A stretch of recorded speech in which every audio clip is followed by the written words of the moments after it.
महाभारत में पांडवों के जन्म की कहानी सबने सुनी है, लेकिन क्या आप जानते हैं कि इसके पीछे छिपा है एक ऐसा रहस्य जिसे आज तक बहुत कम लोग जानते हैं?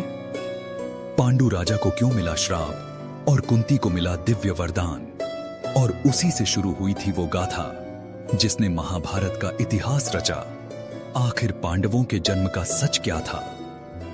क्या पांडव सच में देवताओं के पुत्र थे, या इसके पीछे कोई गहरा रहस्य छुपा है? आइए जानते हैं पांडवों के जन्म की वो अनकही कथा जो शायद आपने पहले कभी नहीं सुनी होगी। पर उससे पहले एक बार आप हमारी चैनल को लाइक करें और सब्सक्राइब करें।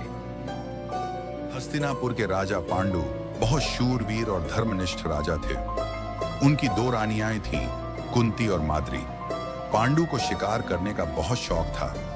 एक दिन वे जंगल में शिकार करने गए। वहां उन्होंने देखा कि एक मृग अपनी पत्नी के साथ खेल रहा था। राजा ने सोचा कि यह अच्छा अवसर है और तुरंत ही बाण चला दिया। बाण लगते ही मृग जमीन पर गिर पड़ा, लेकिन अचानक वह मृग मनुष्य रूप धारण कर बोलने लगा।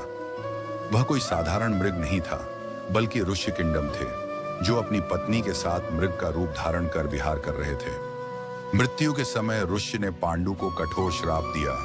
हे राजन, तूने मुझे और मेरी पत्नी को एकांत समय में मार डाला है, इसलिए जब भी तू अपनी पत्नी के साथ संतान उत्पन्न करने का प्रयास करेगा, उसी क्षण तेरी मृत्यु हो जाएगी। यह भयानक श्राप सुनकर राजा पांडु दुखी हो गए। उन्होंने राजपाट छोड़कर जंगल में वनवास स्वीकार कर लिया। पर समय बीतने पर राजा को लगा कि संतान के बिना उनका वंश अधूरा रह जाएगा। तब रानी कुंती ने उन्हें अपना एक रहस्य बताया। युवावस्था में महर्षि दुर्वासा से उन्हें एक अनोखा मंत्र मिला था, जिसके द्वारा वे किसी भी देवता को बुलाकर उनकी कृपा से संतान प्राप्त कर सकती थी। पांडु की अनुमति से कुंती ने देवताओं का आह्वान किया। सबसे पहले धर्मराज यम को बुलाया, जिनकी कृपा से युधिष्ठिर का जन्म हुआ, जो धर्म के अवतार बने। फिर उन्होंने वायुदेव को बुलाया, जिनकी कृपा से भीम का जन्म हुआ, जो अपार बलशाली बने। इसके बाद उन्होंने इंद्रदेव को बुलाया, जिनकी कृपा से अर्जुन का जन्म हुआ, जो श्रेष्ठ धनुर्धर बने। फिर कुंती ने यह मंत्र माद्री को दिया।